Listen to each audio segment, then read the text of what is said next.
Hello and welcome to day 21 of Ghost Story Advent.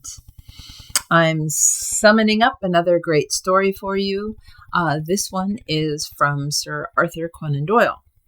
And once again, I'm taking it from the book Summoned to the Seance, but I think you could probably find it in any collection of Sir Arthur Conan Doyle. Plus, there's also the link online. What do you think of when you think of Arthur Conan Doyle? Is it this?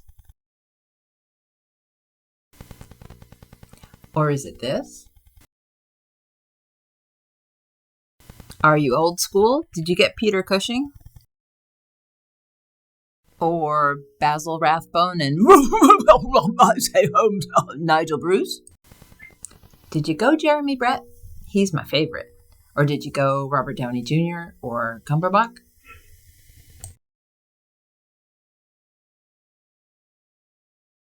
Or did you know about the fairies?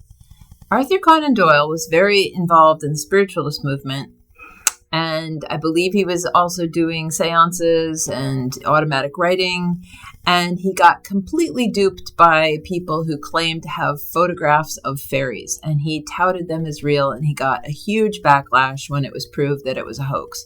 It really damaged his whole reputation. I know. You went with this. Okay, I'm kidding. I'm playing with you.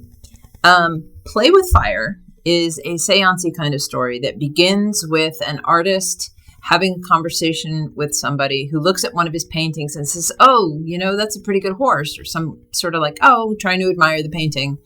And the man gets really frustrated because it was not supposed to be a horse. It was supposed to be a unicorn. And he'd spent a lot of time trying to perfect it, but he erased it. He painted over it, tried it again, painted over it, tried it again. And he still wasn't entirely happy with it. So he's in a bad mood about the whole thing.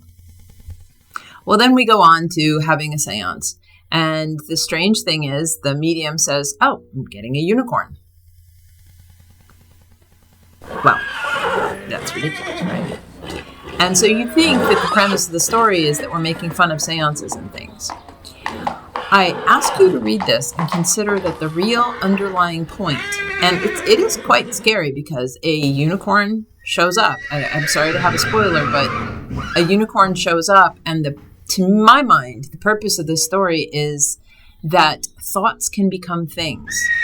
And if you are a creator of any kind, and you've been working on something that isn't going right, and you're putting so much of your intention into it and fighting with it, and then somebody else feels that vibration of what you were trying to create, the whole concept of thoughts become things is the underlying explanation for the story. And so, silly unicorn thing aside, when you're in a room with other people and all of a sudden there's something snorting and stomping and carrying on, because you were trying to paint a unicorn, but you were frustrated with it, and now it's frightened and it's freaking out. On the one hand, this is ridiculous. Obviously, unicorns don't exist. However, I'm going to tell you that in about 1969, I'll put a link to the actual information when I get done doing the video, there was an experiment done by folks in Canada where they all decided to create a completely bogus person named Philip. It's called the Philip experiment. And they gave Philip a family, they gave him a backstory, they gave him a history, and they made sure that none of this actually happened. They just were pulling stuff, bits and pieces from here and there. And then they sat at a table and they did table rapping. And at first, nothing happened. They concentrated and they concentrated and they concentrated. And eventually they got rappings, they got noises, they got things moving by themselves, and they asked Philip questions, and Philip responded exactly how he should because they all knew the script of what Philip was supposed to be. Philip never existed. And yet, they were getting responses that they weren't doing. They swear they weren't doing it. Now, eventually, it freaked them out so bad, and they thought, well, we can't keep doing this. They decided to disseminate the information. And so when Philip came up, they would say, no, you didn't do this. No, that didn't happen. No, and they changed everything. And they stopped. And eventually, all of the activity stopped. But the results of this experiment was thoughts can become things. And that sounds crazy, except that even to get a cup of coffee, you don't poof, all of a sudden have a cup of coffee in your hand. You had to have the thought first. You had to think, coffee would be good. Now you have to go acquire the coffee somehow. You have to either have it made for you or make it yourself. Add whatever condiments you want to it, the milk, the cream, the sugar, the whatever, the flavoring. But eventually that coffee that does manifest and it tastes really good appears. But it didn't just poof in your hand. You had to think, I'd like coffee.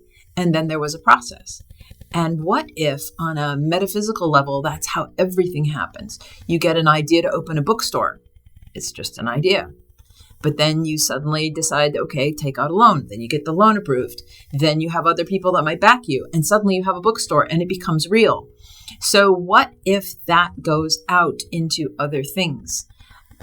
There is the possibility that some hauntings are just what people bring to the house. It's not that the house was haunted. There is no entity that is haunting the house. It is something that is created by the people that occupy the house from their own subconscious.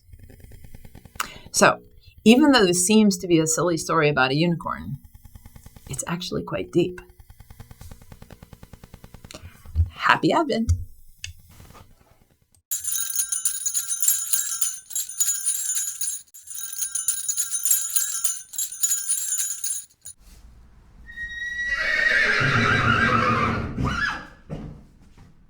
Really, Holmes? Thoughts become things. Poppycock.